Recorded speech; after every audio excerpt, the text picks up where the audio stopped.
December the 10th, regular council meeting. I guess the last regular council meeting of the calendar year.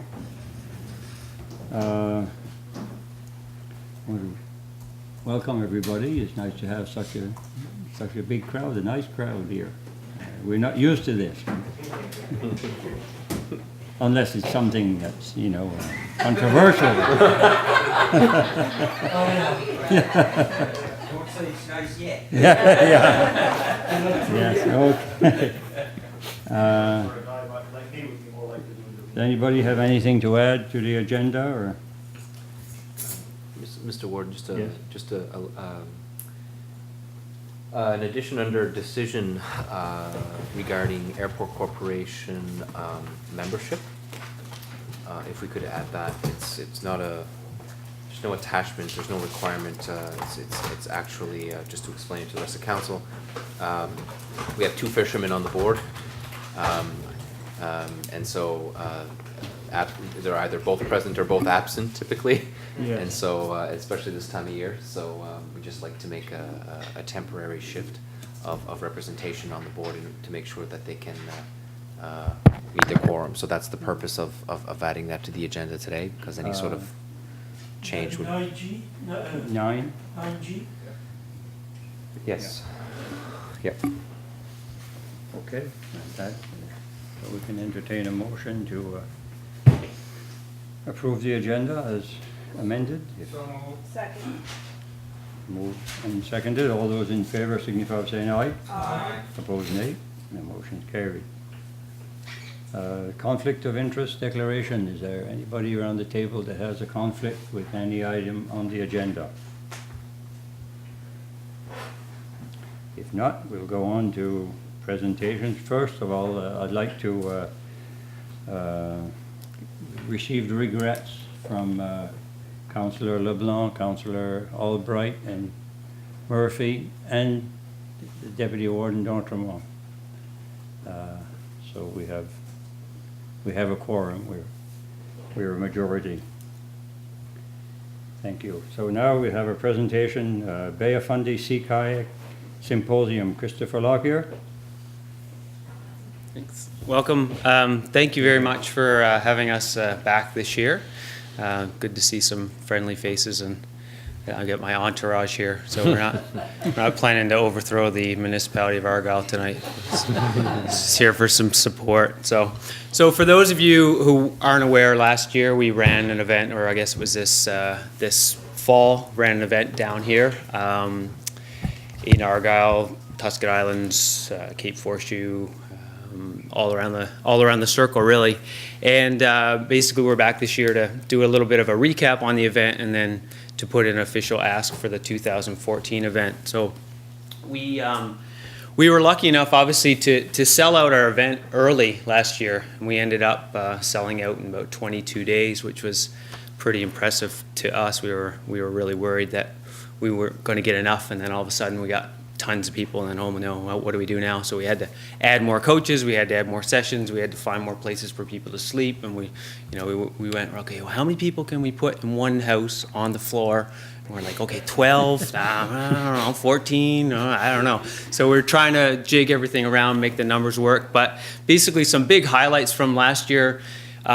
There was a video that was produced by one of the ladies who was at the event called Justine Kergengen, and she's an international filmmaker, and she actually did a 20-minute highlighted video specifically on the Bay of Fundy, but it mentioned this area, mentioned the event.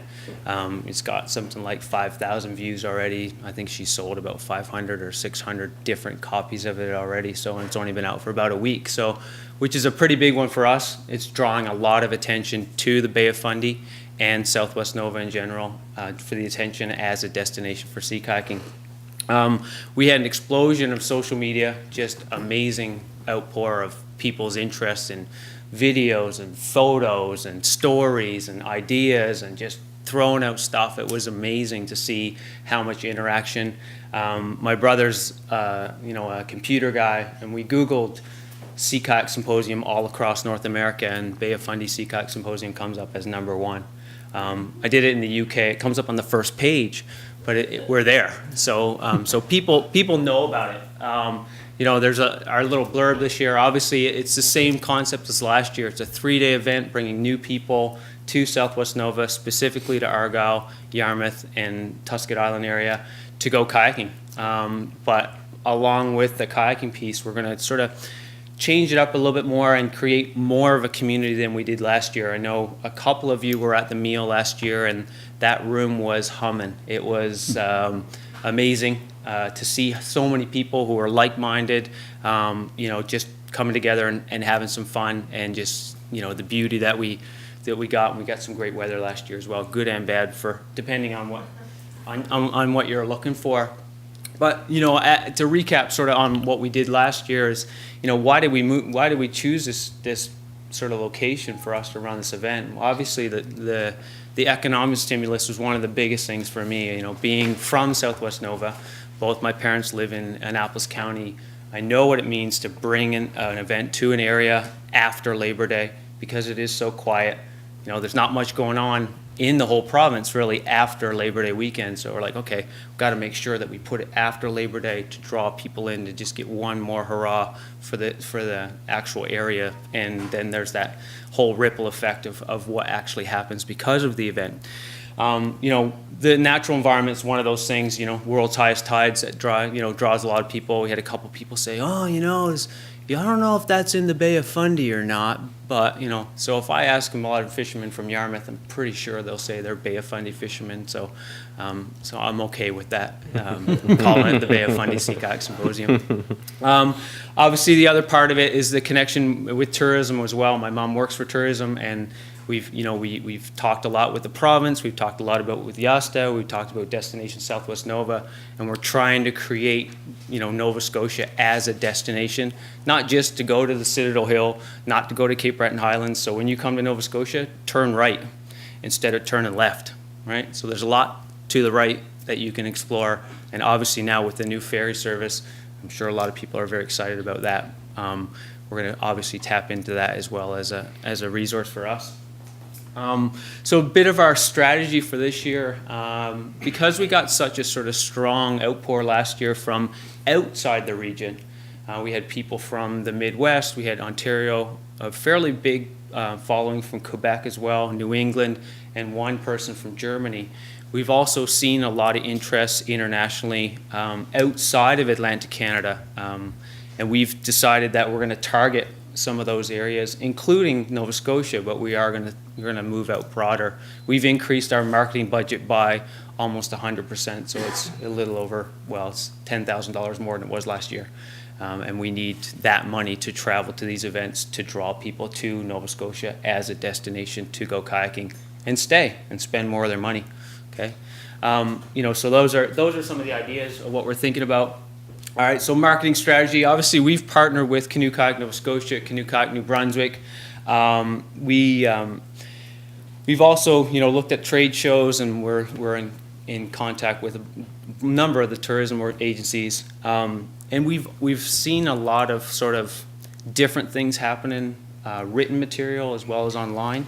There will be an article written in the largest kayaking magazine in all of North America. Well, the other one just went out of business, but so this is now the largest one. So they'll have an article specifically targeted around the release date for the symposium and the registration of the symposium this year that will highlight this area and specifically what we actually did. So the editor was here. We brought her down last year on purpose, said, listen, come to this event.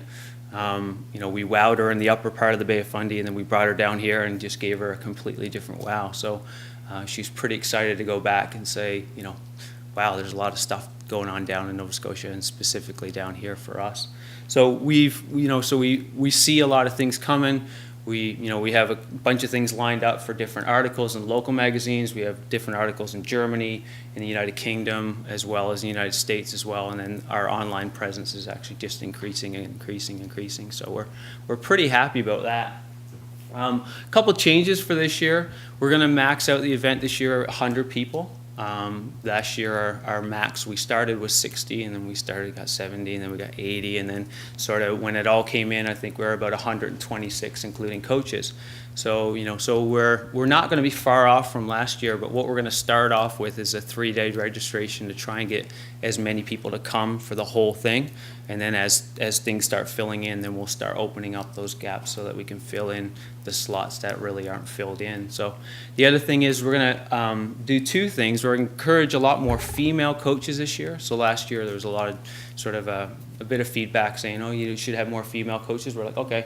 So we're going to specifically target female coaches that apply as coaches to allow them to, not allow, I shouldn't say that, to choose them to highlight what they have to offer as well to bring here. And then the other big one for us is the Acadian culture. We may have not sort of highlighted that last year, and it's only because of my lack of knowledge on it. So this year we've chosen that we are actually going to produce a promotional video in English as well as in French. So we're going to, and we are specifically targeting Quebec as a target market for the event. We have hired somebody in Quebec to do marketing and go to a bunch of different kayak clubs all over Quebec for us to specifically spread the word that we have French-speaking coaches in a French-speaking area. So, so we're going to try and draw on that as well. Just, simply, it probably doesn't matter. Pricing structure is very similar to last year. We upped the rate just ever so slightly to cover some of the costs for banking and credit card fees that we didn't really allocate this year. So we're like, oh, wow, we gave them a lot of money, but I guess that's what happens when you have credit cards these days, so you can't do cash. People just don't do cash anymore, so especially when they're registering from the UK or Germany. So it's very similar, up by about $25 this year. We've already, made an agreement with the Rod Hotel in Yarmouth. We have a whole bunch of places already booked in the municipality of Argyle. Red Cap, Yield Argyle, couple of private houses that are rented. So we're pretty much, we've filled up a lot of the accommodations already, and the event hasn't even started yet. So we're pretty excited about that. There's this is our breakdown. So a break even this year of a little over 70 people, although our numbers have gone up by a lot. So our marketing is, a little over 12,000. The numbers are in the presentation I sent to Chris are a little different. We jigged them the other day. So that's a simple one. Things will change depending on, we've applied for funding from a bunch of different entities, but that's our best case scenario. Worst case scenario, things will get jigged and certain things will get dropped, but the quality of the event won't suffer because of lack of money, that's for sure. So our official request this year from the municipality of Argyle, being that this is the area where 75% or 85% of the activity will actually take place in for the event, is $7,500. And the breakdown is here. So we're bringing in coaches from the United Kingdom. We're hiring a professional photographer. We're going to promote the event in New England, banners and things like that. So funding for accommodations for coaches. And then obviously the big one to draw on the French contingent is to hire this French kayak coach to travel all over Quebec for us to spread that word and get it out to as many people as we possibly can. Now, a couple of things I guess I wanted to highlight before I take questions is the event itself is just one thing that's happening down in here. Now, I know most of you might know, and when you bring up conflict of interest, I do have a conflict of interest because I own a sea kayak company, but it's not a bad thing because we've been doing programs down here for the last 5 years. So what we're doing is we're bringing people here early, and we're going to get them enticed to come here and go, oh, maybe, they might miss this year's event, or they may miss the event, when we open the registration, but they're going to see what's actually happening, and they can see what we have to offer down here from an event, from a destination point of view, as well as what we're actually doing for programs. And then there's also opportunities within the municipality and different organizations within Yarmouth and Argyle that want to provide kayak training and tours and those sorts of things. So the ripple effect from what we're doing, it's much greater than just the event. And myself and my team, along with the Symposium team, it just reaches out to a lot of people, and we really appreciate the support from half the people here were at the Symposium last year. They're either involved participants, we're paddlers, we're there, we're enjoying it all. And then I know a couple of you guys were there. I'm sorry if I didn't see you at the meal, but I had 100 other people that I had to talk to at the same time. So, but yeah, so that's our official request. I had given over an actual copy of our final report in a bound copy there. So, you know, feel free to have a look through it. It has our financial statement, it has a breakdown of all of our demographics, so who came early, who came late. And obviously what we're going to try and draw on this year is get people to come early, stay, and then stay longer. So we're going to, you know, have events that are happening before the symposium and after the symposium. They're not directly involved with the event, but they are, you know, you're coming all this way, all right, let's go up to the upper part of the Bay of Fundy, let's come down here, let's stay down here. Yeah, are there any questions at all? Yes, I send my regrets. I couldn't make the meal. I regretted that, but I went to the old Argyle 2 or 3 times during the symposium, and I thought it was really exciting. I mean, the people were just couldn't believe it. I drove in there one day. It was raining and blowing and cold, and these guys are all excited. They're going kayaking. I couldn't believe it. But it was really nice, really good. Anybody have any questions? Yes, Councillor Surratt. Just probably to add to a few things that you said, and maybe a question after. I know of somebody that came down that's already booked a Christmas gift for a couple that were down, and this is not for the symposium that you're having in September. This is to come down to Argyle for 4 days. So I tell you what, somebody that would go that length and book something for people to stay, they must have enjoyed something, you know, out of it. Also, the enthusiasm that I saw from the people I saw at the garage. Quite a bit of the garage were some people staying at a house that we have to rent, and they couldn't say enough about the old Argyler.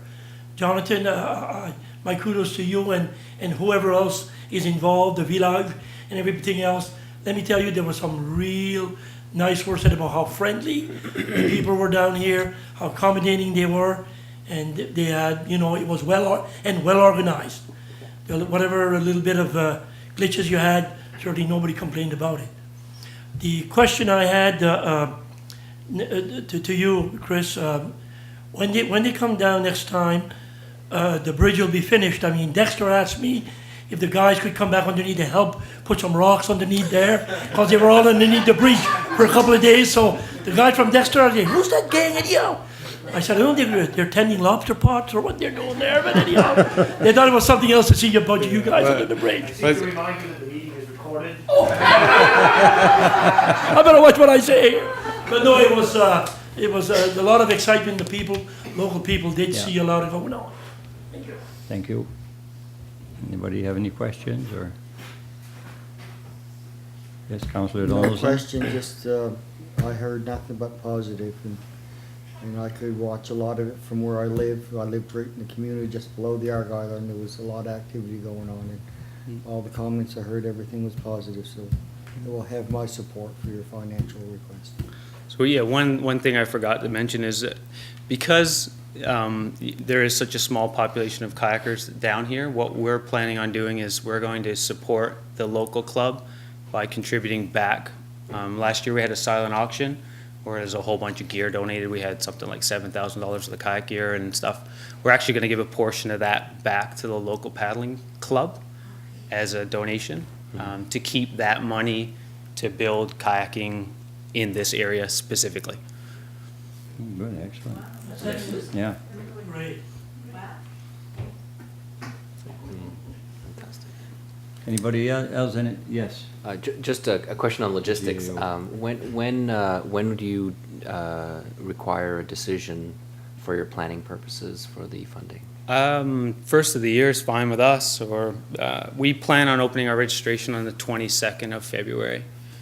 We have a plan to release our official coach list on the 15th of January, which will obviously be impacted based on the economics. So, you know, we can't bring 5 coaches from Vancouver if the money's not there, basically. But you know, so not to put any pressure on you guys, obviously, but that's the reality. So the 15th of January is that date. The 22nd is our official opening of registration, and then that will be contingent on some of the actual sort of missions of marketing that we'll take on, basically. So if money doesn't come through with other agencies, then we'll have to jig that around. So the second question, if I may, is you're asking other municipal units for additional funds. I know that you're doing other presentations.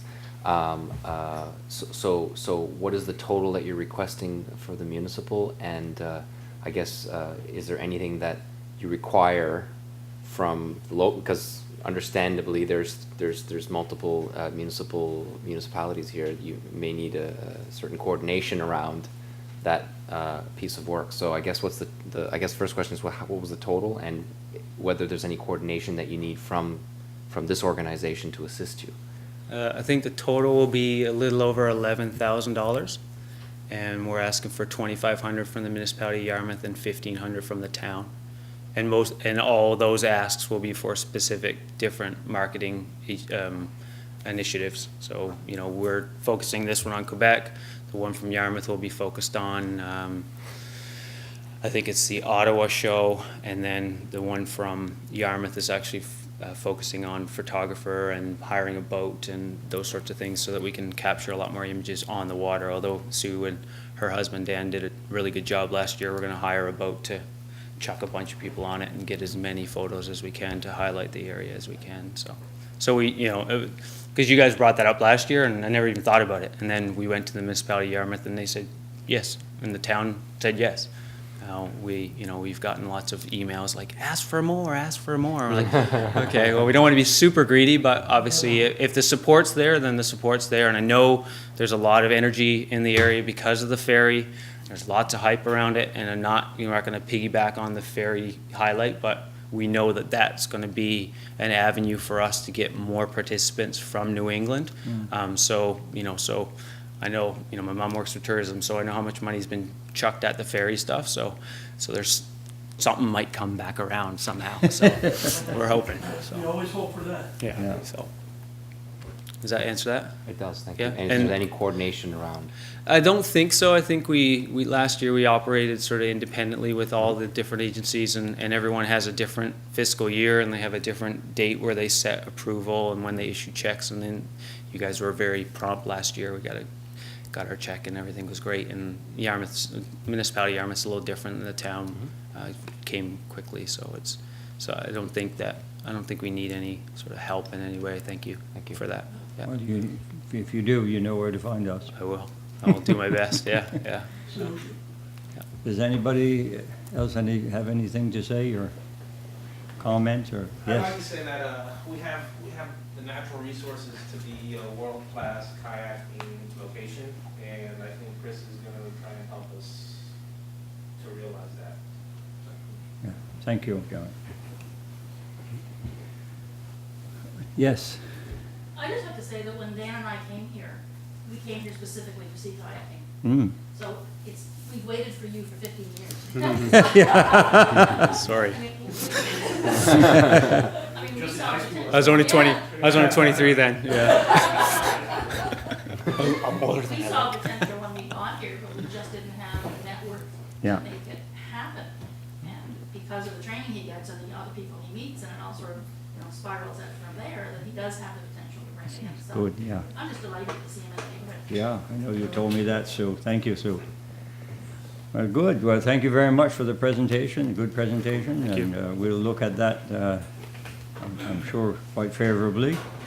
And I want to wish all of you a Merry Christmas and all the best in the new year. If we don't see you again before the holidays. 20 to Thank you all for coming. Thank you very much.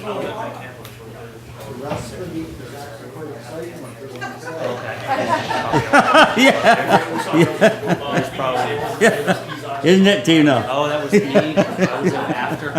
That was right after the event. We stayed on Pieces Island. Yep.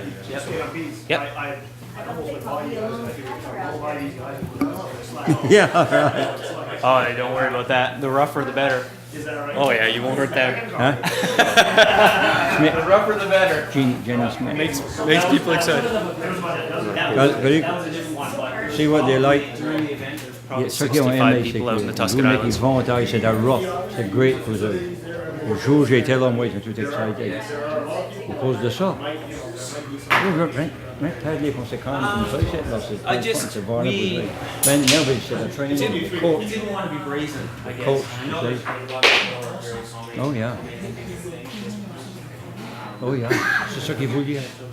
Et rough. Je pense qu'ils vont être rough. Ils voulaient une partie de ça, pas tout le temps. Les coachs ont mis en ça. If it can be facilitated, then we're happy to help lube the wheels.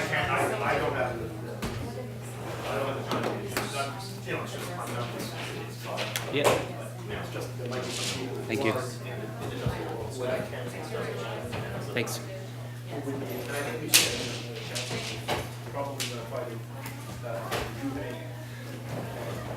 All right.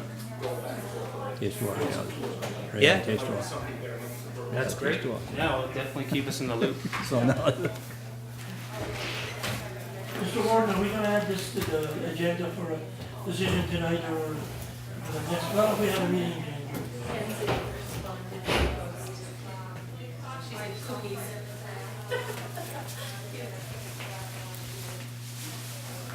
Sorry.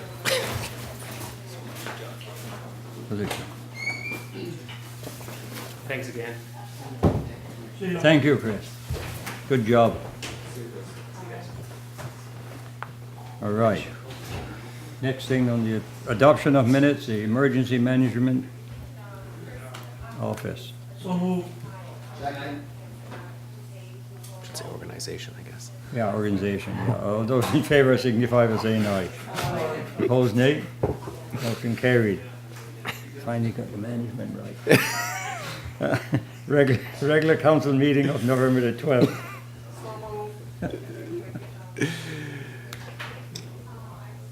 Second. Moved and seconded. All those in favor signify by saying aye. Aye. Opposed, nay. Motion carried. Business arising from the minutes. Municipal boundary review. I think we have that in an email, in a attachment. Do you want to speak to that? Yes, Or- we did. Yeah. I'll speak briefly on this matter because I'm not sure, with the smaller group, I'm not sure you're going to want to make any heavy decisions around this. But I guess I'll point out there's a report attached for your reading pleasure, and maybe what I'll do is focus on the maps. There are actually kind of nice maps. They're easy to read, and with the maps. Just very quickly, and I recognize for those on YouTube, they're not able to see the map, but there's actually 5 maps attached on the agenda, and which can be found on our new website. That was a plug for our website, www.monargyle.com. And so on the first picture, we see probably the major change. Now, again, let me back up a bit. These are revised 9. So what I mean by that is these are our adjusted boundaries based on the council's request on a revised, like presenting a revised 9 district scenario. Okay, the major change is actually around districts 6, 7, and 8. The change proposed is where you see, and that's the first map, first page of the map. Pubnico in the blue, that's East Pubnico, that's District 7. And so where you see the dotted line was the existing line, and then the new line is, I guess, painted in blue beyond that border. So it goes a little bit deeper into District 8 and takes a bit more out of District 6. This is necessary in order to get District 7 to a number that is within the 25% rule that we're supposed to be in. So District 7 was the smallest district, so it obviously had to grow in order to make it consistent with the others. So again, this is just proposed. And again, I'm going to try to go a little faster because I can't see that we would have a long discussion around this with so many people No, I don't here think so. with the fishing. So the others are actually, the other changes are very small. The second map indicates where the existing line used to be in District, I believe those are 1 and 5. And that is to take into account Gable Road. There were 2 houses, famous houses in fact, that were beyond a 300-meter mark. They were all on Gable Road, but 1 was in one district, or 2 were in the other district because of their distance to the road. We've eliminated that because I think the intent was for the line to include all of Gable Road in one district, right? But what happens is you draw a line and things change after the line's drawn at times, and sometimes the line is always wrong. So, so in the third map, we see a slight adjustment on the Egypt Road in Pleasant Lake. Again, that's extending District 1 to include all residents of Egypt Road, not just a section of the residents in Egypt Road. So that solves a bit of an issue. These issues, by the way, really got highlighted because of the electronic voting, because these situations would be more difficult for a returning officer to pick up on, but because we had the electronic information that was transposed into the electronic e-voting system, they identified the lines, I guess, to an electronic perfection, and so we noticed certain areas that were problematic. The next map is not to fix a boundary issue, but to even out the population in districts 2 and 3. So where you see the line there, it looks like District 3, Wedgeport, is expanded north to include more civic numbers than it did before. And the last map is to include, and this is impacting District 6 and District 5. We actually adjusted this line 6 years ago. And when we adjusted it, there were 2. I think the houses existed at the time, so it may have just been an oversight at the time, or possibly that they're new homes. I can't confirm one way or another, but there are at least 1, if not 2, homes off of the Belleville Road that they would identify as being in Belleville. However, where the line was drawn, it put them in District 6, which is more Argyle, right? So. Again, most of these are just cleanups. The big one in terms of adjustment is in the Wedgeport, which is actually not that major, and the first one is the major one, which is the Argyle Sound, Pumlico, and District 8 change. Now, that will have to be discussed. There's more than one way to expand District 7. This was one of the ways that we were proposing. The only other way, keeping in mind as well that Argyle District 6, I should say, is also fairly small in numbers. So it's not it wouldn't work mathematically if we were just to expand East Pubnico or District 7 entirely in District 6, because you would offset, and then District 6 would have a problem for population, and they'd have to shift as well. So that's one of the ways that it can be impacted. There are other ways. Perhaps another way is to go a little more south in District 8. District 7 would go a bit more south in District 8, and then District 7 would be less impacted. Sorry. District 6 would be less impacted. And I got to stop using the numbers. We'll get ourselves all confused. So there are other options around this, but these are the options that are being proposed at the moment, and obviously, I'll stop there because I think that's probably subject to debate and discussion. But the only other point I'd like to make is we've done some preliminary research on the boundary review process. We've talked to our municipal advisor, and they have actually come out with information that you've all received by now that instructs councils and staff around how the boundary review function ought to occur to minimize any sort of delay or rejection, which would be the worst case scenario, of your proposition to the UARB. So the UARB, what they would like to see, according to SNISMR, Service Nova Scotia Municipal Relations, they would like to see that the municipality of Argyle would at least have presented more than one option, 2 options, to the public for debate and discussion. And so that will significantly increase the probability that the UARB will be satisfied that the work was done in a complete way, because essentially what if you're going to maintain 9, or if you're going to change that number, what the UARB is looking for is how did you, they won't necessarily question your decision. What they will question is the process around that decision. So 9 might be a perfect number, or 7, but what the UARB is looking for is what did you do in your public inquiries, in your public sessions, or in your debate internally, that what did you analyze in order to come up with that number, okay? And so in a lot of ways, they will analyze that decision the same way that we would present you the information around the number of boundaries, population, etc.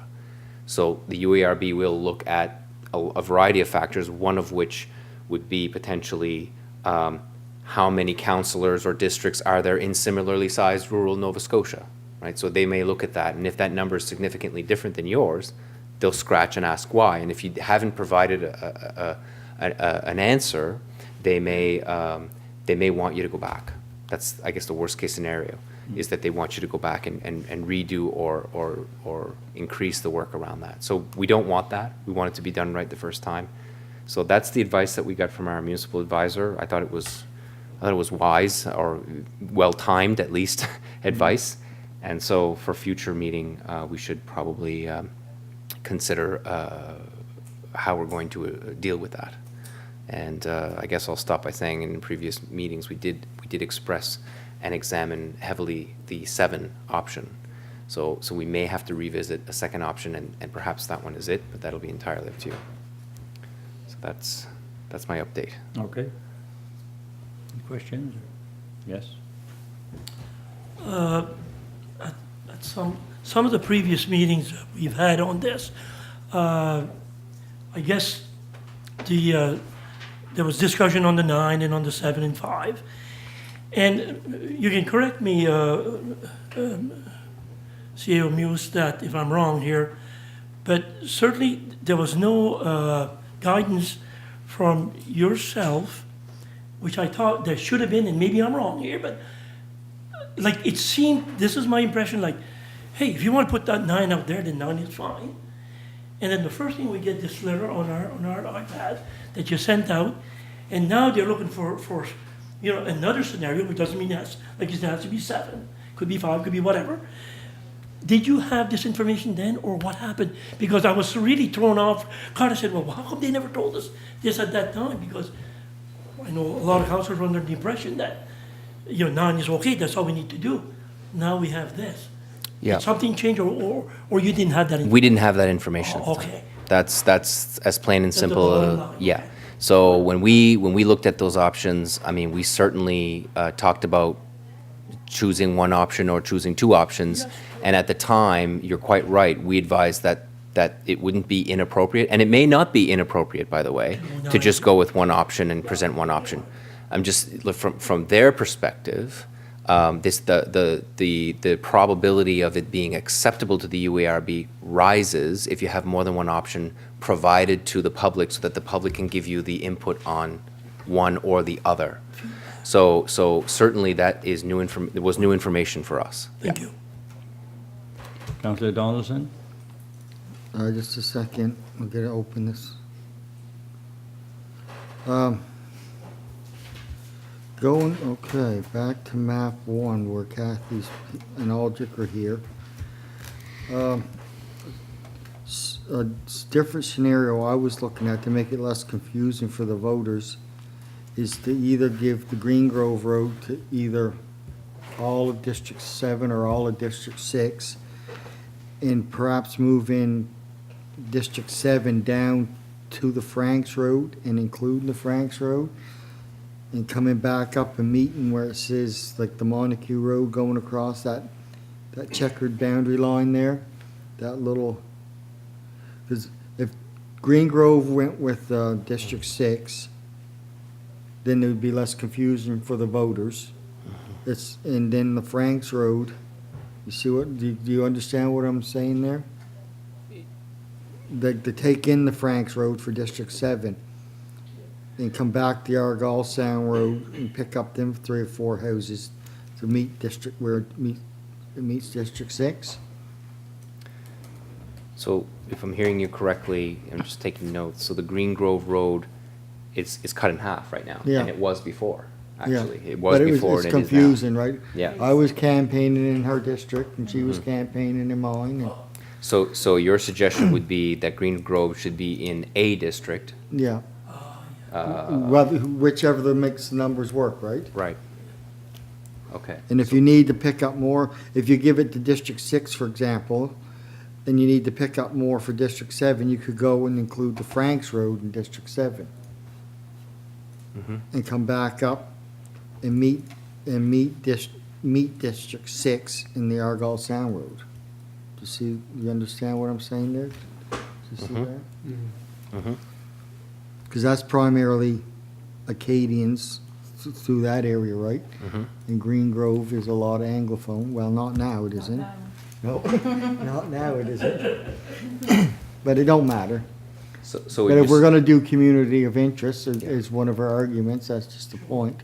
makes sense. So what you would suggest from your own perspective, I'm just trying to hear it, is that Green Grove Road, not only should it be in one district, it probably makes more sense to be in District 6, Yes, but if you gotta pick up numbers for her, go further into, farther That's- south yeah, into District 8. yeah. I'd say the Franks Road and then come, of course, Aldrich's probably got an opinion on this too. Right.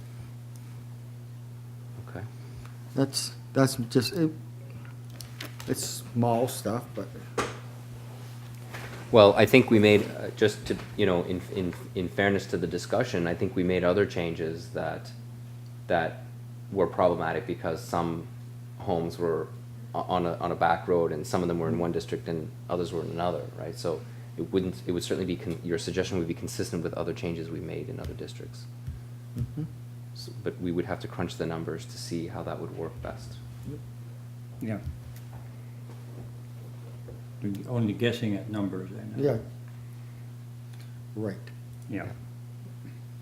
Anyway, that's for Okay. discussion whenever Because we two discuss it election- again, 'cause 2 elections ago, I was campaigning down right to the Franks Road, right? that's right, yeah. And I didn't realize it had been changed and brought back, because there was people that voted in my district that, not the last election, but the election before, were voting this past district because they thought or were in your district, like, it was confusing, right? Like Gruneel and. Well, keep moving around, yeah. Yeah. And Okay. Gubb and those 4 or 5 houses there, so. Yeah, Okay. all right. So if it's okay with this group, and I'm looking around because the 3 districts are here, we can do maybe a little bit of work around that road and determine what the approximate population is on that road and what it would look like in a revised form. Is that okay by that group? I just thought I'd bring it up whether we That do it makes- or not, I just was looking at it. Okay, we'll definitely look at, if that's Okay. okay by the 3, Yep. we'll definitely look at that. Whatever. Public will have their say, Yeah, you know. okay. All right, Mr. Ward? yeah. Just another question would be, another scenario is, if it's so the wish of council, would it have to be discussed before staff does anything? Is that what you'll be looking for direction? Or is that 7 is what you maybe bring it up for the UARB, or will you need a decision on that house? How are we gonna proceed? I mean, we still got time, and I'm glad we did start early on this. Yeah, I think we're gonna require direction from council. I think that I think staff has gotten the impression that 7 is probably the other option that was discussed more favorably. But I think, Yeah. I don't know that we have a motion to that effect. I'd have to Oh. check the minutes. So, from my perspective, No, we don't. I'd want that direction by motion. So I could be clear that I was I think actually, if I remember right, the motion we have was to go with 9. That's, yeah. the last motion was revise 9 for your consideration. Not that it was the final, but revise 9 for Yeah. your consideration. I tell you what, I would prefer, I don't know about the other councillors, councilwoman here, that I'd prefer if everybody was here to make that decision. I would prefer to do that. Wait till then, yeah. Everybody's here. I think that's wise. Yeah. Okay. leave it at that, yep. Next item, municipal administration building. That's business arising also. You want to speak to that? CEO? Much quicker on this one. We prepared a revised document to remedy immediate and short-term deficiencies for this particular building. This is only a portion of what you've asked us to do. The other work is ongoing. Some of it completed. Some of it will be completed this week. The numbers, what we've essentially done was we looked at the report from 2009 to look at what they had immediate and short-term requirements in order to effectively make changes to the building. There was a variety of different things that they were looking at, including accessibility, code-related items, etc. So what we did was we looked at what did the municipality do to rectify that situation. So if we rectified it, the columns under 2013 indicate that it's no longer deficiency. So if it was listed as a deficiency of $5,000 on the report of 2009, regardless of what it cost us, we took $5,000 out of the equation. Okay. So what it's essentially saying is we effectively dealt with about $60,000 worth of deficiencies that were identified in 2009, leaving about, I guess that would be $555,000 remaining in terms of inflationary cost to rectify. Now this is an estimate based on the engineers that did the work in 2009. This document is to show you that, yes, we did rectify some of the issues that were identified in 2009. However, life safety being the code requirements and function accessibility being access to the building are the two major components that we have because of funding, and obviously, obviously they're big ticket items that hasn't been addressed yet for this building. So this is to give you an idea, and it is, again, it's an estimate based on, like, this would be the approximate cost, give or take, to bring this building up to code and give it an accessibility option. Okay, so that's changing nothing other than bringing this up to the code. So And access. yeah, I think yes, and I mean, again, I just want to highlight the fact that these are numbers that were first assessed in 2009. What those numbers look like today are likely to be different. Okay, but it's to give you an impression. All right. Certainly not a document that I would present to you and say you need to make a decision on. I think we would need to dig a little deeper. The other item was just a quick update on the Eelbrook Fire Department meeting.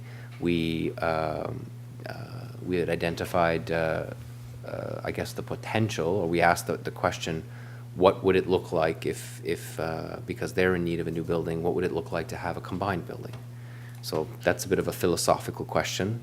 So we have asked the municipalities across the province, and Wolfville and Windsor actually have those buildings.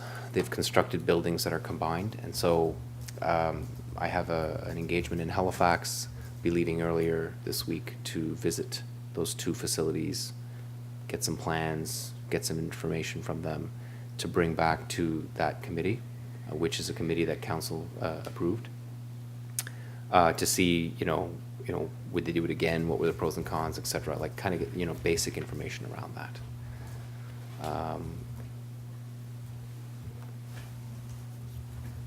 Also, oh dear, wrong attachment.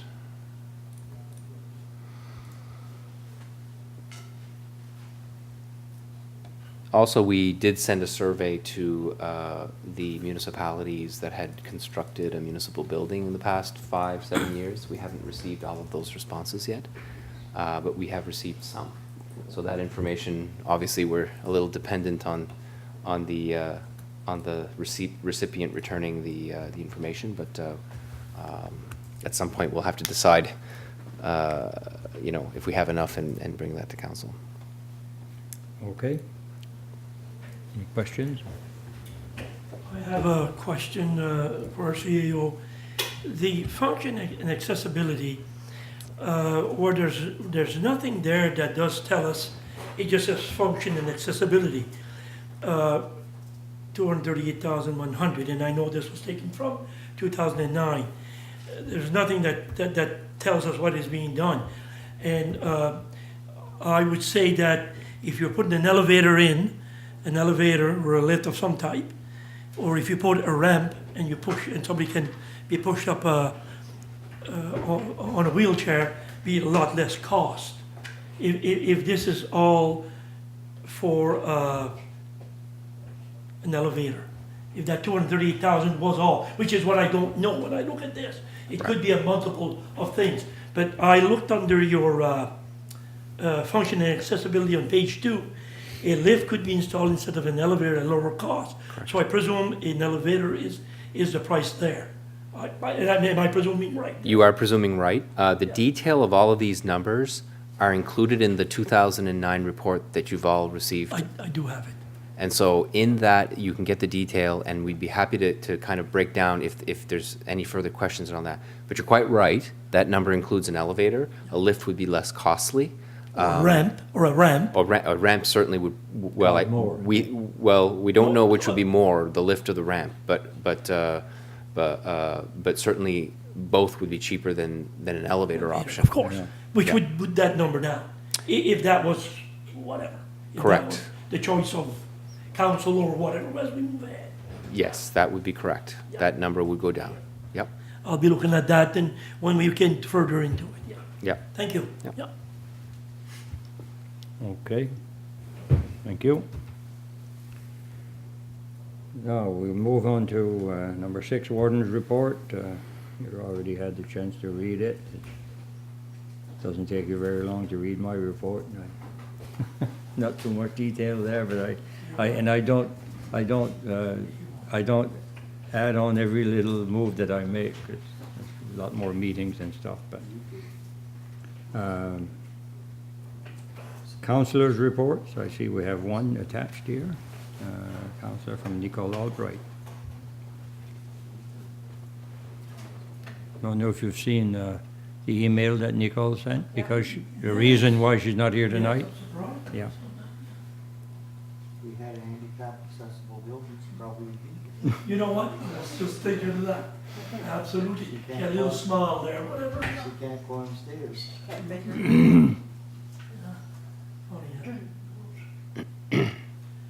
I have, Okay.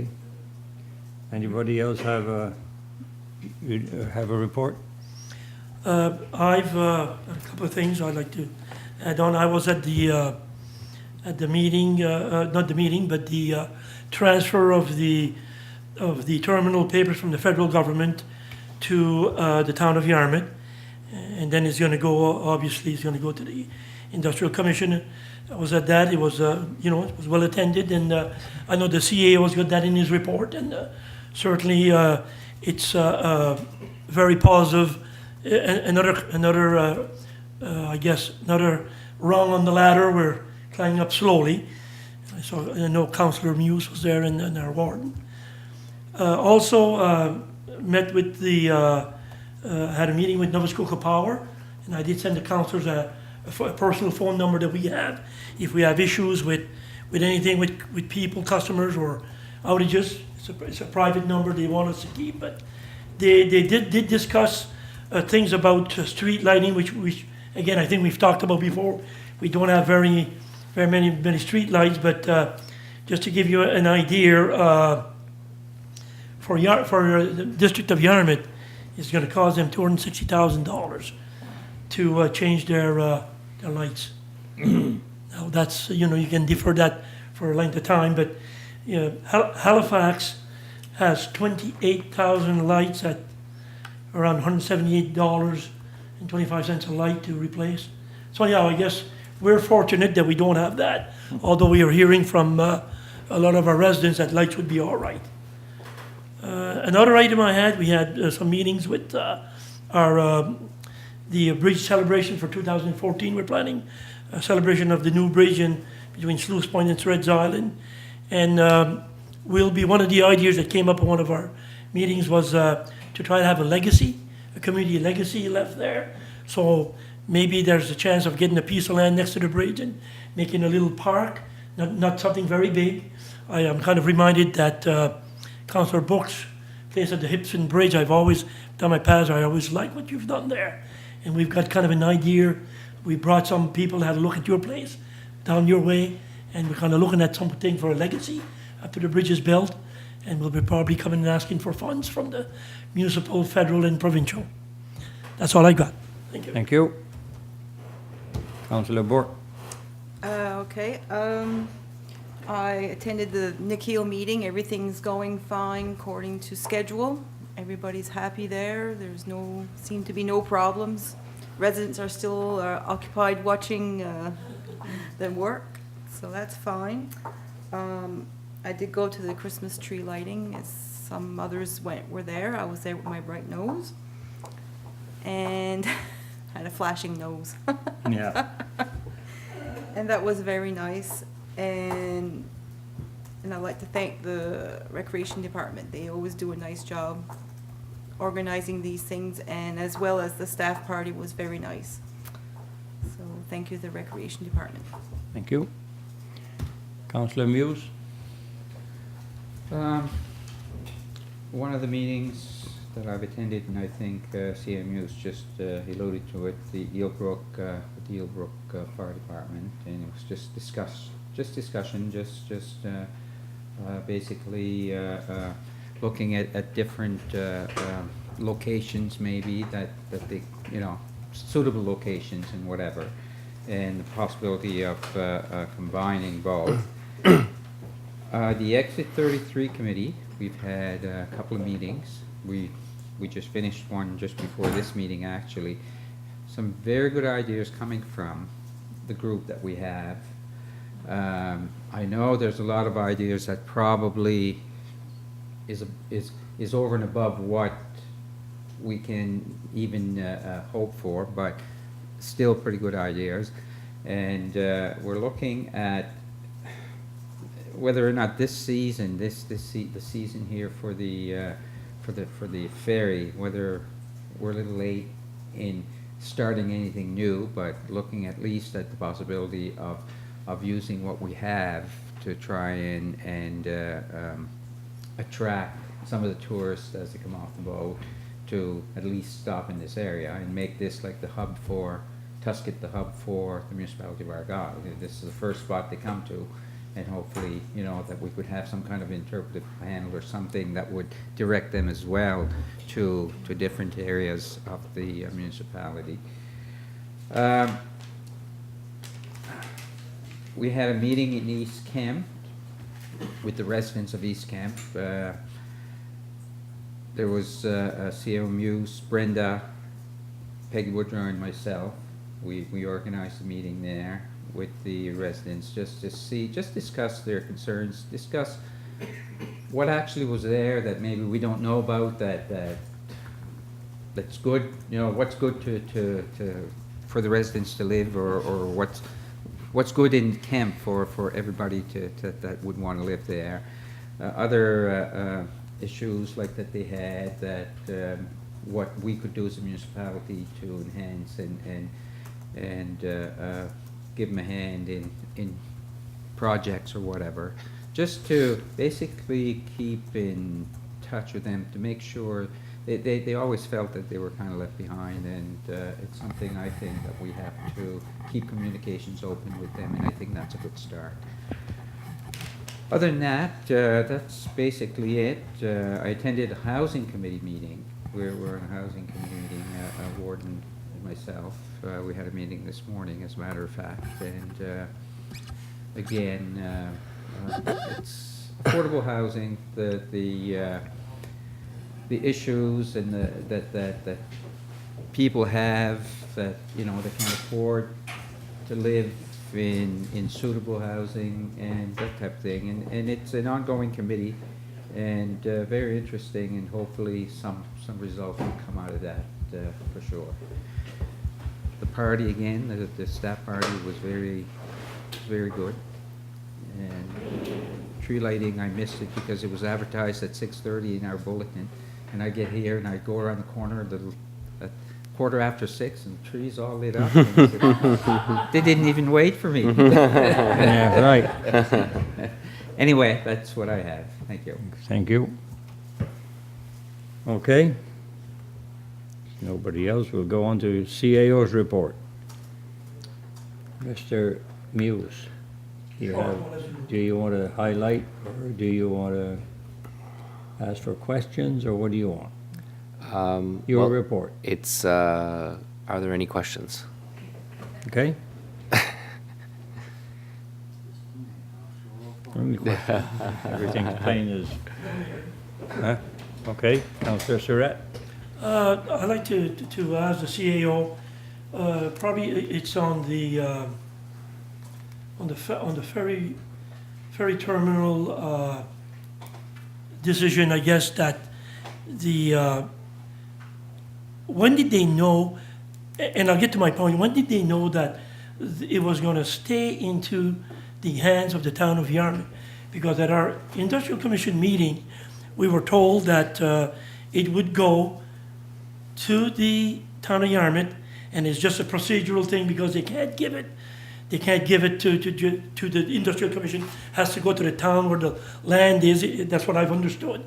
Then it was supposed to be passed over to the industrial commission. So at our meeting which is coming this Monday night, we're waiting to, this was our expectation. So I was at the terminal, and the first thing, somebody comes up to me and they said, it's staying in the town of Yarmouth.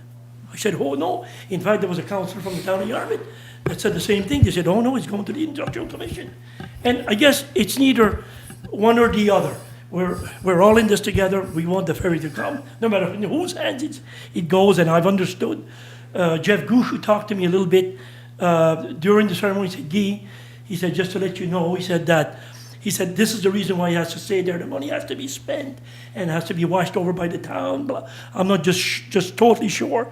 But I guess it would have been nice if when they found out, we could have been emailed, the people on the board of the YIC, and maybe it's a question that I'll bring to our chairman at the meeting on Monday night, because you feel stupid. People are telling you, no, it's going to the town of Yarmouth, which it doesn't matter at the end of the day.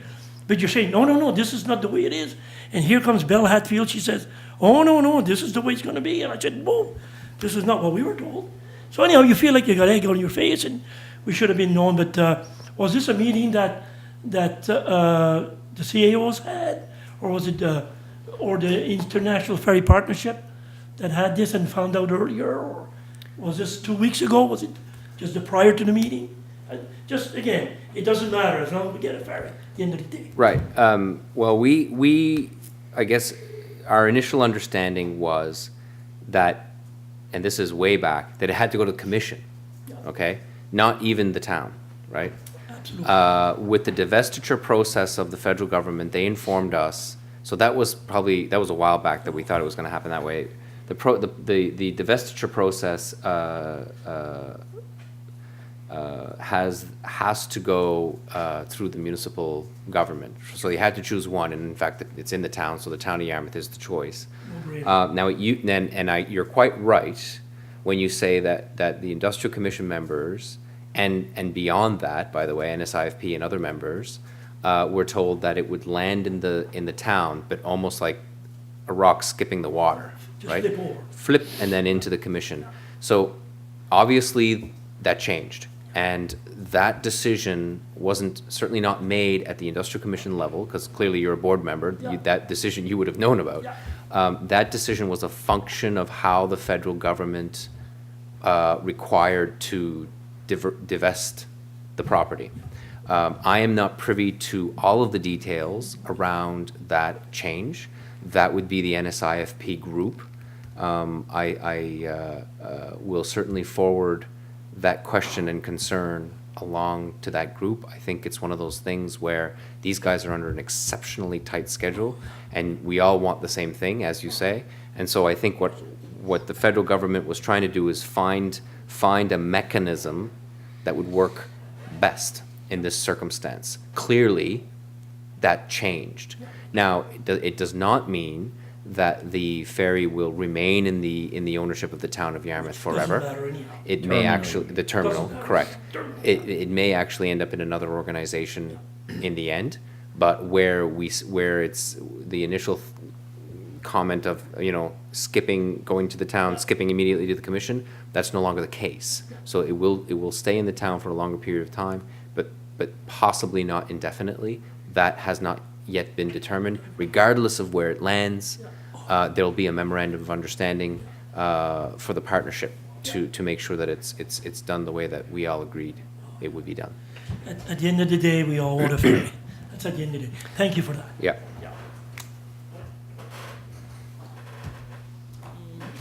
Councillor Donaldson? Just a comment, I think probably it's better it goes this way, and we have a separate identity or a committee set up to run the ferry terminal, where our goal with the industrial commission is to dissolve it over time. I mean, this just takes one more issue out of the way. So to me, I think it's better the way it's gone. 100%. Thank you. Anything else on the, huh? He's looking for Anything else on the CAO's report? Questions? Well, we'll go on to other business for decision. Policy approvals. You want to approve these tonight? This is something we've all seen. All the councillors have seen this, right? It was a lot of information that you're required to read and go through. When you're ready to approve is entirely your discretion. There is a highlight document at the front of it that was added that would express certain, I guess, highlights of the policy. So some of these policies are revisions. I think it was important to distinguish those that are new and those that are revised. The maternity leave is a personnel policy. It's actually revised to meet the up-to-date legislative standards.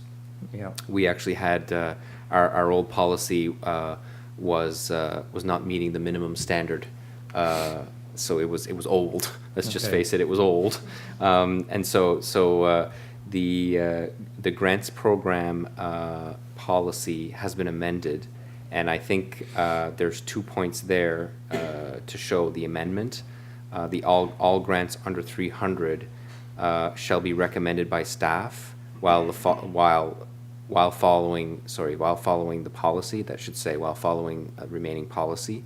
So what that means is for the small requests for council to have to deliberate, what we're saying is if you so choose, because this is your policy, don't forget, you can have staff actually recommend an amount rather than have a debate around the amount, but it still has to go through the same process. The process hasn't changed. You're just giving the ability of staff to make a recommendation on amounts below 300. I kind of had read that wrong. I was looking at 4.16, where it shows the 300. I was reading that the staff was doing all requests except the 300 people. Oh. I read that in reverse. No.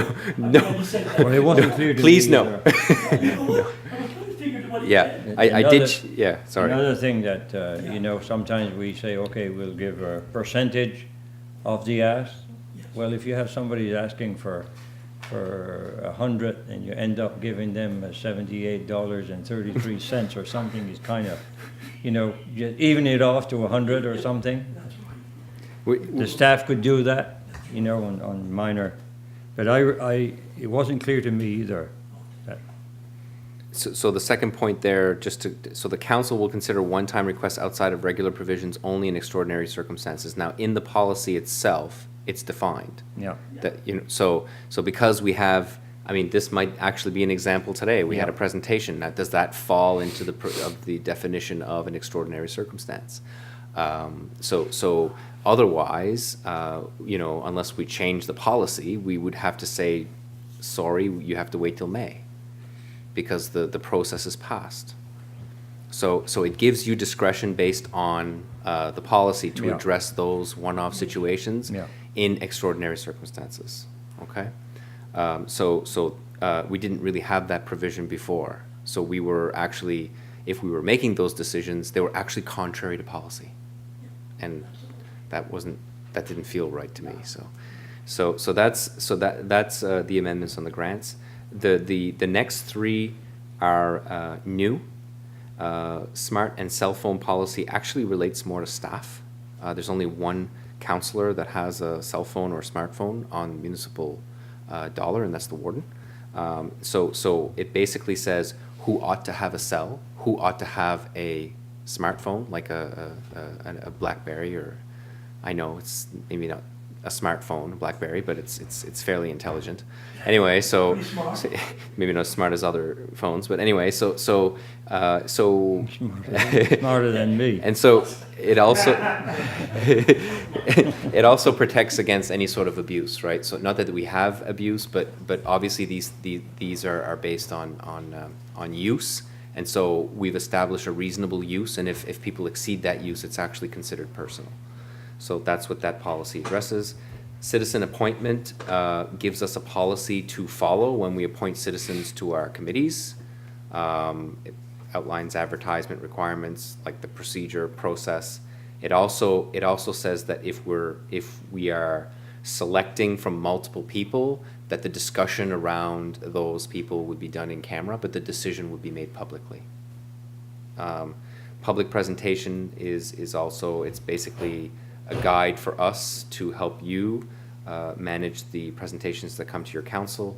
This policy indicates that the presenters have to give you information by a certain period of time. There's one presentation per meeting on one topic, and it does reflect the amount of time that you should have on a project. Yeah. So the process we've used, we've gone to model policies.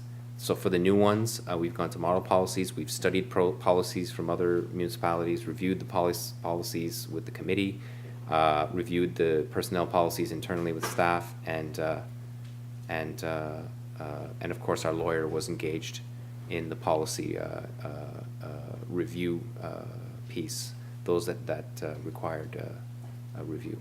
Okay. Thank you. So that's what we have. Councillor Donaldson? Just for clarifications, when this is approved, will it be done by a motion of council, or does it have to go like a first, second, third reading? Because you have received these 1 week before this meeting, if you passed the motion today, it would be effective today. So whenever you pass the motion, it will be effective on that day. There will be no reading requirement because it's a policy. Are we comfortable with passing it? Councillor Muse, did you have? I just have a comment here on some of the, on the citizen appointment. I don't know if it's a typo or what, but it talks about 3-year terms, all of them. But on 2.8B says the term of service would be at the discretion of municipal council, being either 1 2-year term or 2 2-year. Should those be 3-year terms? Because 3-year term is what's mentioned in all of them. But here it says that one of the members could choose, they could be appointed for either a 1 2-year term or a 2 2-year term. Okay. And I'm just wondering if those should be 3 instead of 2. Maybe I'm reading it wrong. No, I think what 2.8 is referring to, that's a good question. So up above, under 2.5, that's the regular term of office. Okay. Okay? And then 2.6 says, okay, once you've done your 3-year term, you can reapply for an additional 3. Okay? And then it says you can't reapply after that. No. But then 2.8 says an exception of the limited term of office may exist if the position isn't filled. So then that becomes, so you're a fill it for citizen, 2 you've done your years. first 3-year session, you've done your second 3-year session. According to 2.7, you're not eligible to reapply. No. Because you've done your stints. However, if you were the only one interested and you're good, You could do it in 2-year terms. council can make the decision and say, look, the discretion of council, you could be another year, you could be another 2 years, 1 or 2 years. a 1 2-year term or 2 2-year terms, right? 1 Yeah. two-year term or two-year terms, but that's only after you've met the first two conditions, which is Okay. to say first and second term. Okay, So it isn't a typo, but it's, I understand what you're, yeah. Yeah. I thought maybe those should be 3. Okay. Yeah, they're shorter because you've already done 6 years. okay. Yeah. Good. Anything else, Councillor Muse? Nope, That's it. Councillor Surratt? I'm on the policy committee, and certainly we go over these things quite a bit, but I guess like anything else, we can miss some wording or something, but anyhow, I feel comfortable with this, and I'd like to make a motion that we accept these policies as presented. So, second. Could I, nonetheless intervene at this moment in time? Could I strongly recommend that you make motions for each? Individual, yes. Oh, okay. Yep. Because, for two reasons, if I were an auditor looking at your operations later on down the road, Yep. and I would see one motion for the whole gamut, I think I would be remiss. Number two, although there may not be as you go along Right. individually on these, it opens up nonetheless the floor to debate. Whereas if you do them in one fell swoop, it may intimidate someone from making Yep. a comment on one. I'm not anticipating any debate, I'm not saying that, but I think as a matter of process. I agree. we should adopt that. Yeah. Okay. Agreed, 100%. Thank you. The motion will be then on the first one, which is maternity leave. I propose that we accept this, make a motion that we accept this policy. Second. Heard the motion. All those in favor signify by saying aye. Aye. Opposed, nay. I'll make a motion for the amended grants program. Second? Moved and seconded for the grant program, the amended grant program. Question? All those in favor signify by saying aye. Aye. Opposed, nay. Make a motion for the smart and cell phone. Seconded. Moved and seconded to approve the smart and cell phone policy. All those in favor signify by saying aye. Aye. Opposed, nay. Motion carried. Citizens appointment. Your turn again. I'd like to move that we accept the, make a motion, we accept the citizens appointment policy. I'll second. Been moved and seconded to approve the citizens appointment policy. All those in favor signify by saying aye. Aye. Opposed, nay. Motion carried. Public presentation, the last one. That's a new one also. I'll make the motion to accept the policy on public presentation. Seconded. Seconded to accept or approve. Approve. Approve? Yeah. Approve. All those in favor signify by saying aye. Aye. Opposed, nay. Motion carried. That's all of them, right? Mhm. Yeah. Thank you very much. That hopefully makes our job easier in terms of serving you in your course. capacity as council. I Yeah. mean, Yes. that's what, that, it makes our job easier, so appreciate that very Yeah. much. Not even a question. Thank you. Can I ask a question? The policy committee, are you meeting on a regular basis? When, I'm on the policy When committee, needed. and I haven't, oh, you've had one meeting? No, when needed, it's one day. I think there There's were a policy. Okay. We've had two. Or three, Because two. I Two for haven't sure. been, I'm pretty sure I'm on the policy.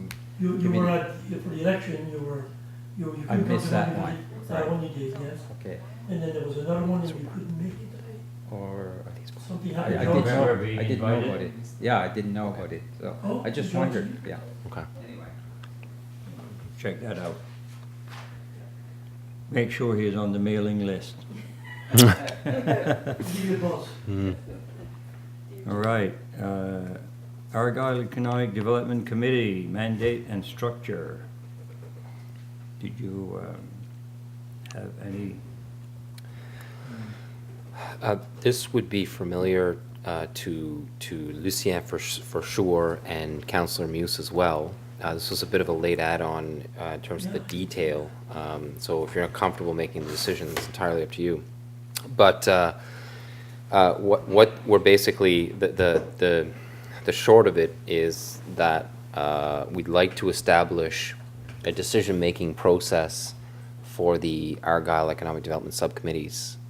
We actually have two committees, one working strictly on Tusket.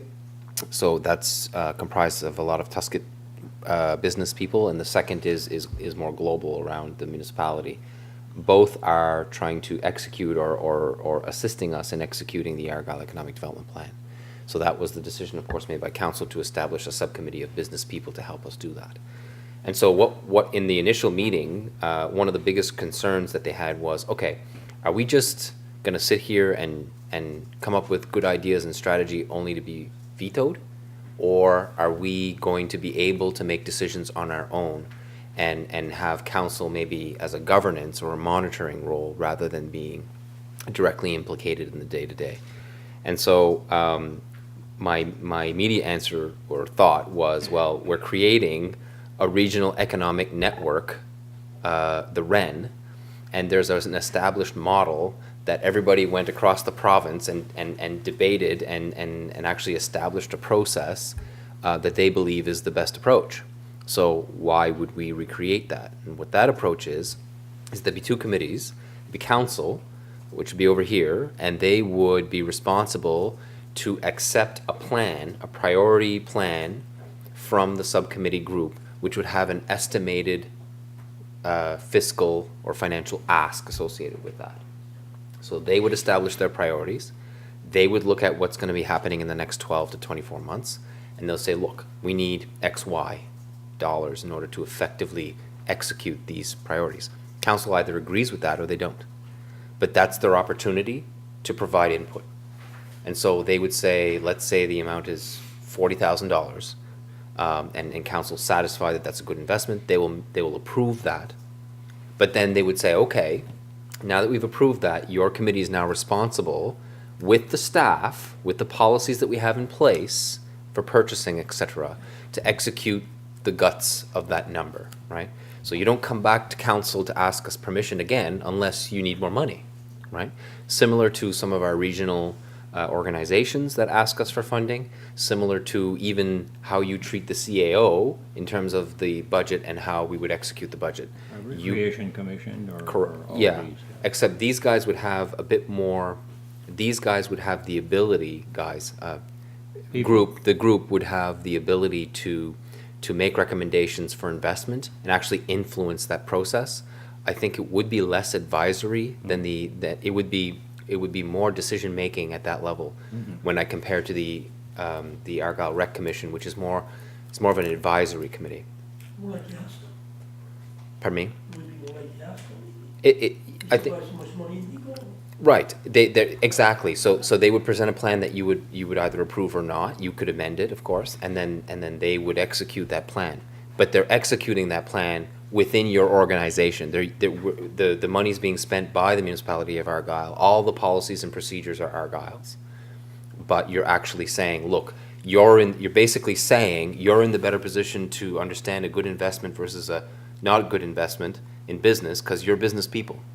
We're asking our best and brightest to actually wrap their heads around those decisions and make those decisions with our staff rather than influence that decision every time you need one. So that's what the REN model suggests, and that's what I'm suggesting for this council, how to deal with Yes. the committee. Okay. The committee's reaction to this, at least in the initial meeting, was that they felt that that was positive for them. Okay. In today's meeting, we discussed it with the Tuscan committee. They've had less of an opportunity to discuss it. It was actually brought up at the Yes. broader committee, When but it you would say- apply to both. When you say the Tuscan Committee, that's the committee that met tonight. Exit 33, you call it, and you call it Tuscan. It's the same committee, yes. Yeah, Thank you. okay. Just for clarification, that's all. So I think the motion's in order. The council approved the recommended model of the Argyle Economic Development Subcommittee. I'll second it. Been moved and seconded. All those, any more questions or comments? All those in favor signify by saying aye. Aye. Contrary-minded, nay. Motion carried. Growing Community Scholarship. They've tweaked this one quite a bit, huh? Changed. Oh, yes. Thank you, Brenda. That's okay. Guy asked me to kind of do a summary of the work that we've done to get us to the document that you guys are looking to approving tonight. We, I guess, in layman's terms, took another kick at the can. This time we brought in the two principals to talk to us and got a little more information. And basically what this scholarship boils down to at this point in time is that it would be available to a student, one student from Paramba, one student from Drumlin, as it's been in the past, but that it would be regardless of where their home address is. So they could live anywhere as long as they went to either one of those two schools. The other, sorry, I'm just going to flip and find it. The other was, again, they would still have to go to either a community college or a trade school. But we had in the last application to council, or last request to council, suggested that they write, that they not write an essay, but that they be interviewed. And I guess interviewed was maybe not the right word. We talked about having a conversation with the students. But in more conversation with the principals, what we heard was that they would like questions asked of the students. So they'll be presented with what is basically an application form, but there are the 4 questions on there that we would have been asking them in person. The 4 questions are basically, again, highlighting their want and desire to pick and choose a career and come back to work in our community, which was the focus of this from the beginning. The other thing is that, as we've done in the past, a small committee would still be struck to look at these applications. They would and would score them. But again, as we've done in the past, we would be scoring based on the answers to the questions only. There would be no, we wouldn't know the names of the student, we wouldn't know which community they're from, so we're scoring them based on their answers to those questions. And this is a kind of a larger change, I guess, and it was by one of the principals, and in recognition of the fact that we have had students who were awarded the scholarship and then decided that that school wasn't for them and dropped out. So if they drop out in October, we might not hear about that. So what a lot of scholarships are now doing is that they are issuing the scholarship only in January, the check, in January when proof of confirmation of going into their second term occurs. So we've added that into this as well. It always was that we would write the check in the amount in the name of both the student and the school. With this new change, the check would be simply written to the student because he or she is enrolled in the school, has been there for several months, and will be continuing on. So basically, those are the changes that we're proposing. Yeah, it looks good. I thought it was, yeah. If there's anything else, I think Guy. Just a couple of comments. Thank you, Brenda. I think we've addressed most of what was asked by council. Some of it we haven't touched because we did with the principals and the committee, talking to them. They gave us their suggestions of some of the things that are going on that they didn't believe that should be there. But we basically went in and looked and overhauled the scholarship again and the application and everything, and I think we've made changes that I hope are acceptable to the council. So I think we need a motion to approve this. The new, I would certainly move that we accept the proposed change to the scholarship guidelines, which would be initiated for the 2014-2015 budget year. Second. any more questions or comments? Not all those in favor, signify by saying aye. Aye. Opposed, nay. Motion carried. Relief of taxes and interest request. Yeah. This is pretty well, I guess properties that are really already owned by somebody else or by 2 people and. Yeah, we Or not owned by anybody or. Yeah, we continue to do a fair bit of work around some problematic accounts, and so the investigation is ongoing. Yeah. Unfortunately, what happens is, if they linger, there's balances, and so it's not. I mean, I guess I shouldn't laugh, but some of these are actually duplicates. The land registry errors or errors, and in some cases it might be errors on our end. I mean, the errors, it depends on the situation. It was basically every property has its own story. So I expect that this will continue.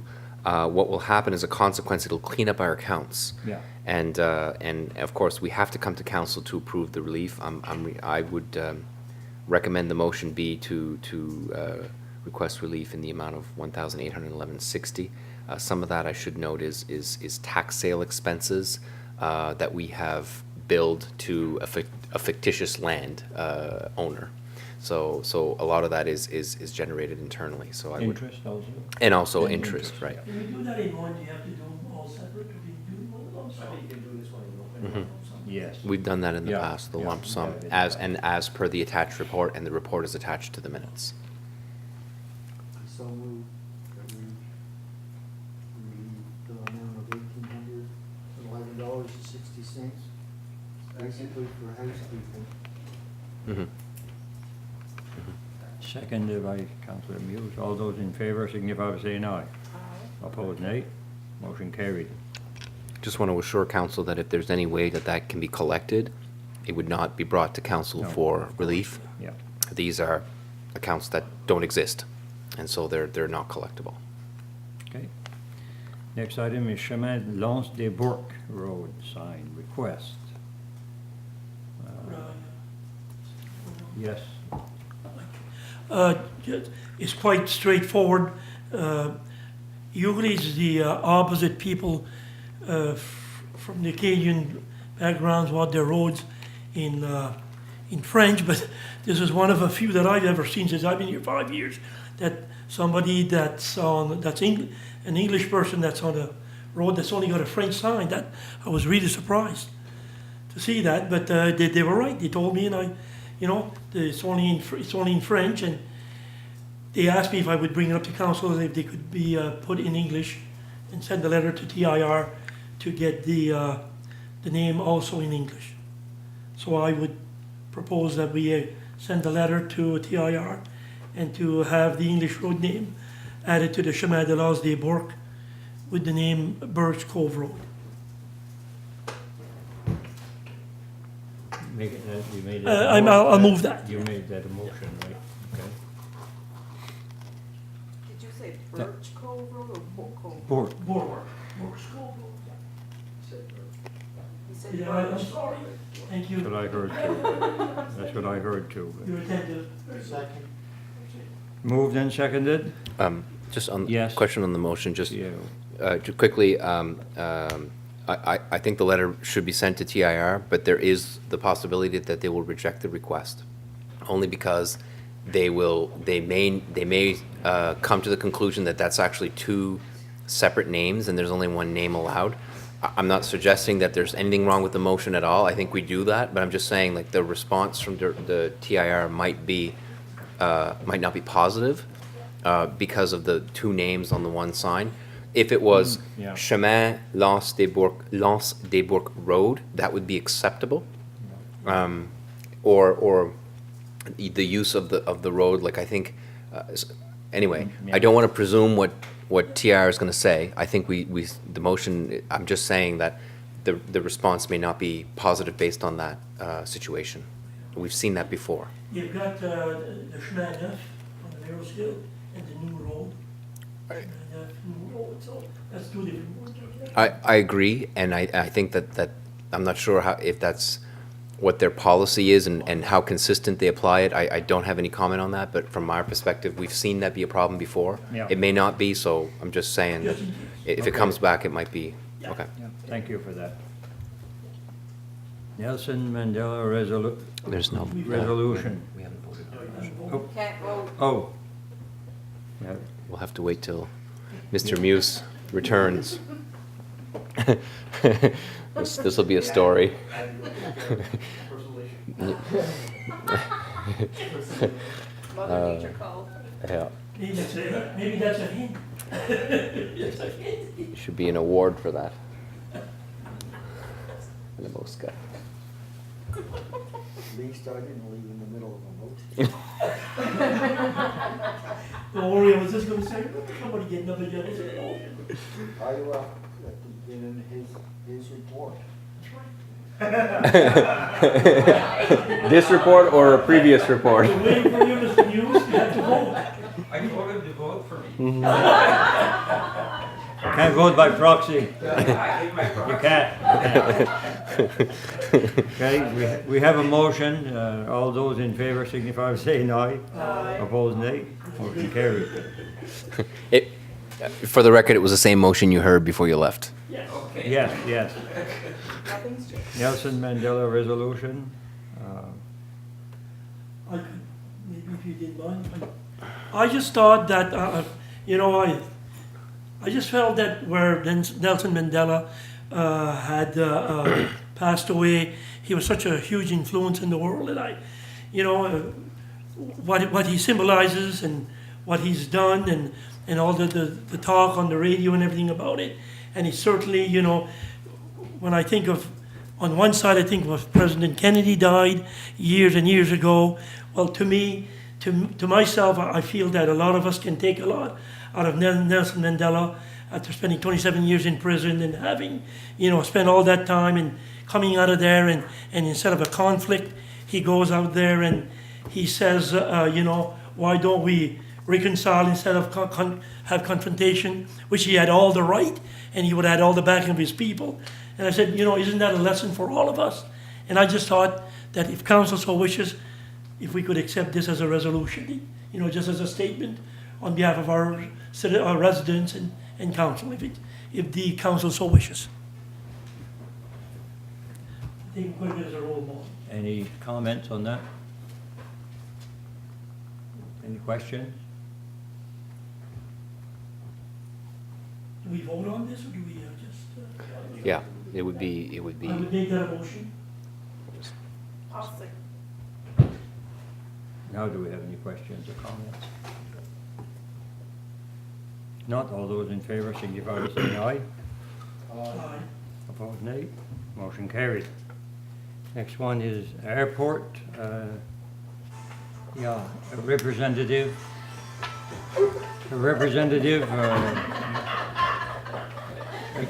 Part-time or?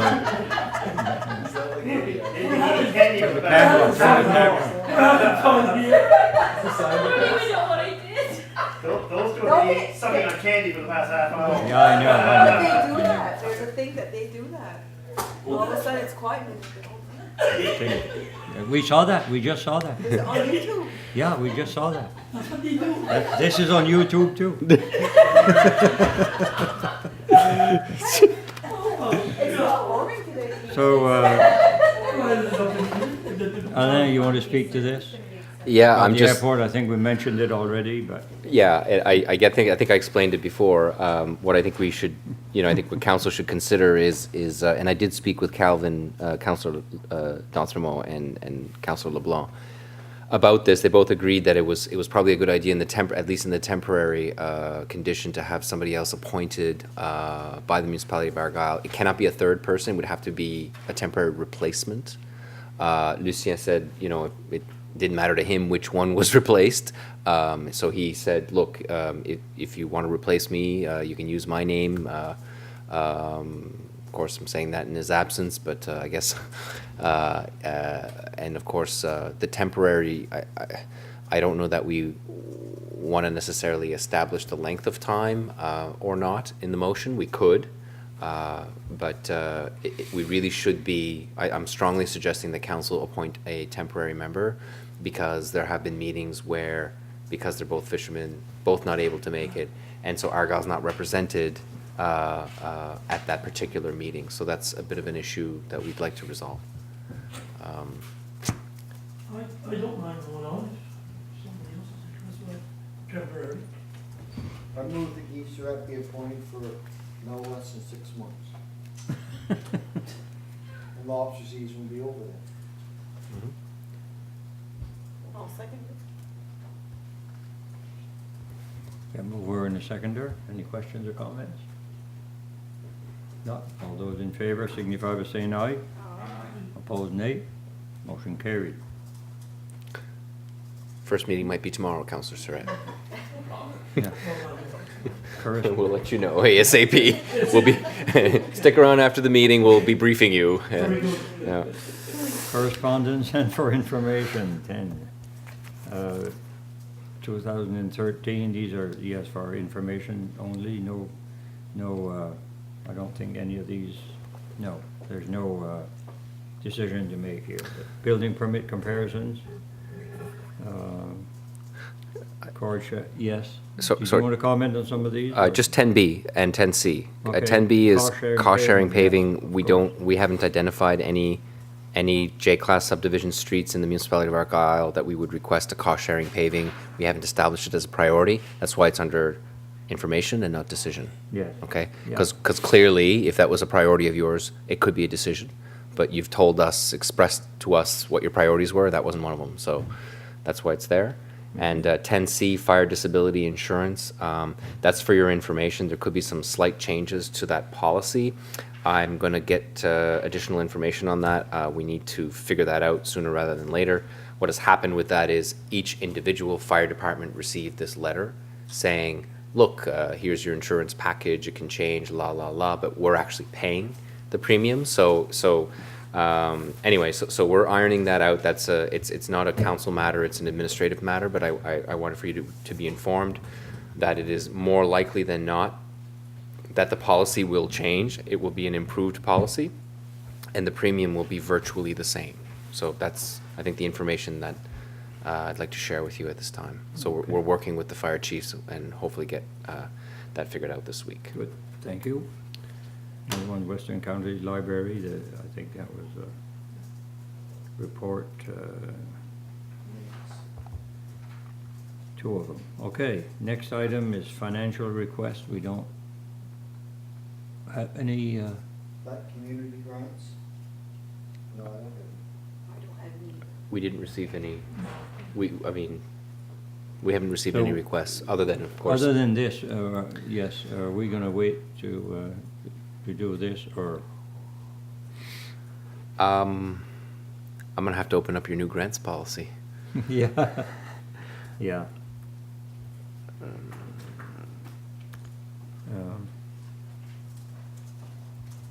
I suppose we could do it now under our new policy, I think, if I read it right.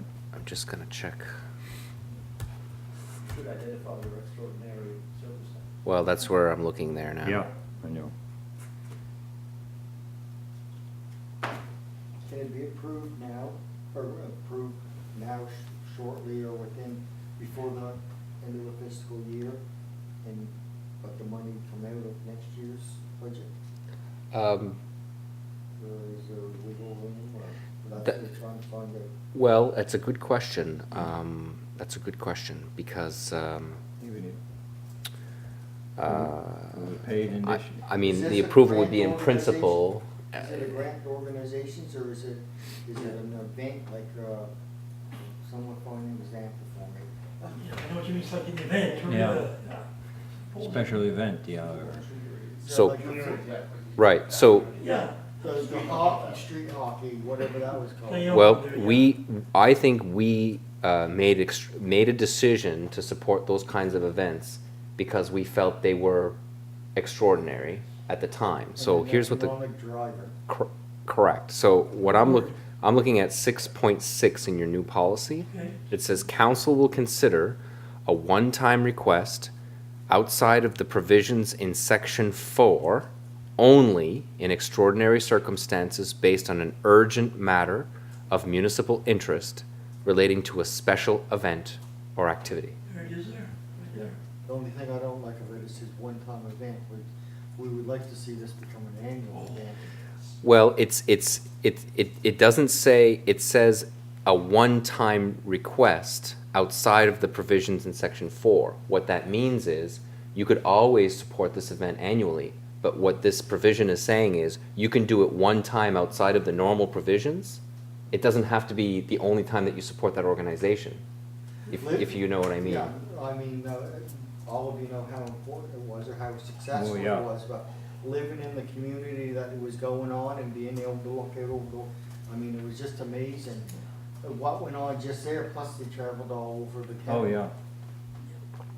I mean, at one point, I bet you there was 100 kayakers in front of my house Unbelievable. asking for beer and I wouldn't give them. You too. You too. You too. As your legal counselor, I would agree with that. I would counsel you to do that every time. Thank you for reminding us. So I think 6.6 is written, it's written in a way that's not very specific for a reason, because we don't know the kind of requests that could come up. And so the policy is supposed to give as much direction as possible, but clearly this gives you an out if you wish to do it outside of policy. Clearly this is not budgeted. This is not a budgeted item, line item, obviously, this year. It can be dispersed in the next fiscal year. That can be part of the motion. Because I don't think they require, I don't know that they require the funds immediately, but we may want to clarify that with them before making a decision. That's up to you. But if we approve that tonight, let's say, if we approve it tonight, it's only gonna come out of, next year's, fiscal year budget. Is it still, does it still go under the extraordinary? Because we're approving it tonight. Yeah. Because I feel that this seems to be the time of year that they come to us, Yeah, it is. right? So it's gonna end up in an extraordinary all the time then, if that's the case. Yes, so I guess what I'm hearing you say is, from a practical perspective, if the event happens next year, we won't be able to use this provision again. No, So we'll actually, if we don't deal with it this budget year, we almost have to deal with it now, and then in the grants to orgs process in September, for example, or in May of next or year. May of next year. You know, I'm just looking at, if this is going to be an annual event, you can almost be guaranteed that they're gonna come here and ask for funds for help on an annual basis, right? And if we're using our extraordinary, if we go through that, then that's why I'm asking if it comes out of next budget. Mhm. If we have to use this extraordinary, I'm not sure. Because they wanna know by the first of the year if they're gonna get the money or not. Mm. And in order for us to do that, we have to approve that we are going to give them the money, right? Yeah. But the point to that is based on an urgent matter. Is this urgent or not? It's the question that, because the extraordinary circumstance has to be based on an urgent matter. But if you're gonna be coming here every year, we don't have to wait No. and do this every year, you know. But we Right. don't know, of course. My suggestion would be to council is, he's given us a deadline in January. We don't have to make a decision today. Yeah. Let's get a little bit more information around the when he needs the money dispersed, and we can make an assessment whether or not they fit in 6.6, because we're trying to use our policy. And that way, at least there would be at least a date difference between the approval of the new policy and the approval of the grant, right? Because, I mean, so I think that we're asking questions that he has the answer to, and we do Yeah. have time. So I think that my suggestion to you would be to defer, because you can defer. That's your call, however. Yes. Motion to defer until further information is made available. Until our regular council meeting in January, probably. That should be plenty of time for us to Right. get the Yeah. information. Yeah. Could I suggest something as well? Perhaps bearing in mind the fact that you're having this debate now, you anticipate that they're going to be back requesting more funding for the 2000 and potentially the 2015 event. Perhaps you want to inform them, and although we're deferring it, you may want to inform them that you have a process. You're seeing this as an annual thing. You may want, and so consideration for the January item on the agenda would be to either approve or if you disapprove, well, case closed. if you approve, you may want to mention to them that there is that process and that they should be here as part of that process. Grants to organizations, I think, is what you're calling it. So, kind of just a suggestion. So that it does not continue to come up on the. Thank you. Yeah. Okay, I guess our solicitor took some of my thunder out, because that's exactly what I was gonna say. Last thing I need to do is take. No, and that's number one, you don't wanna take the thunder out. Number two, did we give them in this budget year, the money they got for the symposium, did it come out of this budget year?